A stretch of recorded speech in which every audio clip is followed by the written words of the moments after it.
বিয়ের ৬ মাস পর প্রথম যেদিন আমার স্বামীর পরকীয়া ধরা পড়ে সেদিন আমি চিৎকার করিনি, তাকে রাগও দেখাইনি, কান্নাও করিনি। শুধু কোমল কণ্ঠে তাকে জিজ্ঞেস করেছিলাম, আচ্ছা বলো তো আমার কি পরিবর্তন করতে হবে, কি পরিবর্তন করলে তুমি আমার কাছে ফিরে আসবে? আমার কাছে মনে হয় আমার মাঝে অবশ্যই কোনো কমতি আছে, নিশ্চয়ই আমি কোথাও একটা তোমার মনের মতো না, তুমি এই জন্যই আমাকে পছন্দ করো না, তুমি যদি আমাকে বলো আমি শুধরে নেব। এ কথা শুনে আমার স্বামী বলল, তুমি একটা শিক্ষিত মেয়ে, ব্যাংকে জব করো, কিন্তু তুমি ভীষণ সাদামাটা, তোমার এই সাদামাটা থাকাটা আমার একটুও পছন্দ না। তার কথাটা মন দিয়ে শুনলাম আর ভাবলাম সত্যিই হয়তো তাই। আমি একটা প্রাইভেট ব্যাংকে জব করি, ৯টা ৫টা অফিস করে সংসার সামলে নিজের জন্য তেমন একটা সময় পাই না, ও হয়তো এজন্যই বলছে।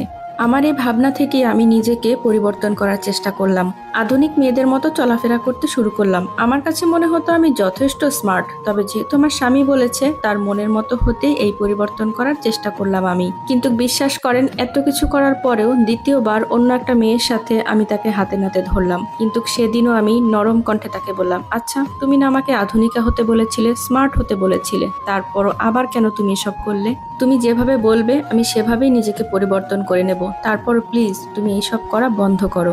আমি শুধু তোমাকেই ভালোবাসি, তুমি শুধু একবার বলো আর কি কি করা প্রয়োজন, আর কি কি করলে তুমি আর কখনো অন্য কোনো মেয়ের দিকে ফিরেও তাকাবে না। এ কথা শুনে আমার স্বামী বলল, তোমার এসব সহজ সরল ধরনটা পাল্টাও তো। আমার প্রতি এত ভালোবাসা, এত ন্যাকামি দেখলে আমার বিরক্ত লাগে। আসলে আমি আমার স্বামীকে প্রচুর ভালোবাসি, শ্রদ্ধা করি, আর এই জিনিসটাই তার কাছে বিরক্ত লাগে। আমি তার কথা মেনে নিয়ে বদলে গেলাম, তাকে অতিরিক্ত ভালোবাসা আর দেখাই না, স্বামী ভক্তও দেখাই না, যদিও তাকে মনে প্রাণে আগের মতোই ভালোবাসি, কিন্তু প্রকাশ করি না।